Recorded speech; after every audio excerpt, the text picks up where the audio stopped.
तारापुर विधानसभा क्षेत्र के उपचुनाव में अगर कहा जाए कि चिराग पासवान नीतीश कुमार को हराने में सबसे महत्वपूर्ण भूमिका निभा सकते हैं तो यह बिल्कुल गलत नहीं होगा।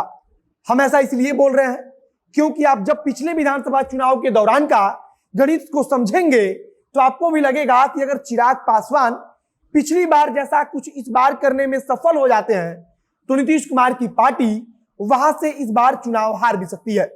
तारापुर विधानसभा क्षेत्र में पिछली बार का गणित कैसा था और कैसे चिराग पासवान चुनाव में महत्वपूर्ण भूमिका निभा सकते हैं तथा जनता दल यूनाइटेड को हार का मुंह भी दिखा सकते हैं, इसे समझने के लिए हमें पिछली बार विधानसभा चुनाव के दौरान कौन कौन से उम्मीदवार थे और किस पार्टी ने कितना प्रतिशत वोट हासिल किया था, इसे समझने की जरूरत है।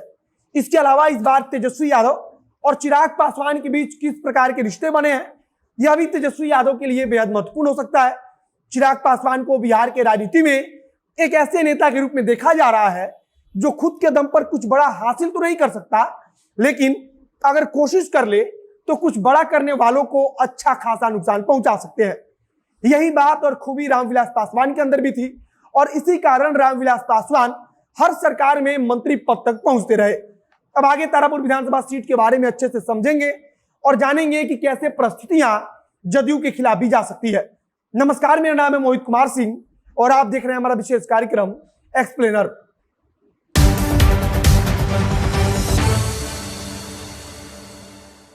अगर इस बार के चुनाव में राष्ट्रीय जनता दल और कांग्रेस पार्टी एक साथ चुनाव लड़ रहे होते तो दोनों को फायदा होता, यह कहना थोड़ी जल्दबाजी होगी।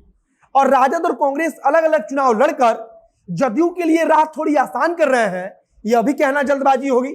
तारापुर विधानसभा क्षेत्र की अगर बात करें तो पिछली बार लोक जनशक्ति पार्टी की तरफ से मीना देवी को टिकट दिया गया था। हम सबसे पहले लोक जनशक्ति पार्टी की बात इसीलिए कर रहे हैं क्योंकि इस बार के चुनाव में यह बहुत महत्वपूर्ण हो सकता है। लोक जनशक्ति पार्टी की प्रत्याशी मीना देवी को 11,264 वोट मिले थे। यह अपने आप में विधायकी के चुनाव के लिए बहुत ही बड़ा नंबर है। अब यहां गौर करने वाली बात यह है कि 2020 के विधानसभा चुनाव में उस समय चुनाव जीतने वाले जदयू के मेवालाल चौधरी को 64,468 वोट मिला था। इसके बाद से दूसरे नंबर पर राष्ट्रीय जनता दल की प्रत्याशी दिव्या प्रकाश थी जिन्हें 57,245 वोट मिला था। यहां यही बात महत्वपूर्ण है कि अगर इस बार लोक जनशक्ति पार्टी रामविलास के प्रत्याशी पिछली बार की तुलना में अगर वोट काटते हैं तो वो वोट निश्चित तौर पर नीतीश कुमार का होगा, जो भाजपा समर्थकों का होगा। और कुछ इसी प्रकार से अगर गणित इस बार का बनता है तो राष्ट्रीय जनता दल के लिए यह लड़ाई थोड़ी आसान हो जाएगी। वहीं कांग्रेस पार्टी जब अलग चुनाव लड़ रही है तो अगड़ी जातियों का वोट कांग्रेस पार्टी की तरफ झुकेगा, इस बात की पूरी उम्मीद जताई जा रही है। कांग्रेस पार्टी की तरफ से स्टार प्रचारकों की जो सूची तैयार की गई है उसमें भी अधिकांश नेता अगड़ी जाति से ही ताल्लुक रखते हैं। अगड़ी जातियों का वोट भारतीय जनता पार्टी को जाता है, ऐसा माना जाता है। और वहां से नीतीश कुमार की पार्टी जदयू चुनाव लड़ रही है तो इस लिहाज से जो अगड़ी जाति का वोट है वह कांग्रेस के पाले में जा सकता है और इसका सीधा फायदा राष्ट्रीय जनता दल को होगा। मतलब कि कांग्रेस पार्टी अलग चुनाव लड़ते हुए भी राष्ट्रीय जनता दल के लिए अगर सब समीकरण ठीक ठाक रहा तो बेहद फायदा पहुंचा सकती है। पिछले कुछ समय से लगातार यह चर्चा भी चल रही है कि कांग्रेस पार्टी अब अगड़ी जातियों के वोट बैंक पर नजर बनाए हुए है। दूसरी तरफ अगर चिराग पासवान के उम्मीदवार बाकी के भाजपा मतदाताओं को अपनी तरफ खींच लेते हैं तो यह भी राष्ट्रीय जनता दल के लिए बहुत ही फायदेमंद होगा। चिराग पासवान की कोशिश यह भी है कि पिछली बार की तरह कम से कम उतना वोट अपनी तरफ लाया जाए कि अगर नीतीश कुमार की पार्टी चुनाव हार जाए तो वे इस बात को बोल सके और यह एहसास करा सके कि जदयू को हार सिर्फ और सिर्फ चिराग पासवान के कारण मिली है। तारापुर से जदयू के राजीव कुमार सिंह को प्रत्याशी बनाया गया है जो कुशवाहा समाज से आते हैं। इसके अलावा आरजेडी की तरफ से अरुण शाह को टिकट दिया गया है और सामाजिक गणित को साधने की कोशिश की गई है।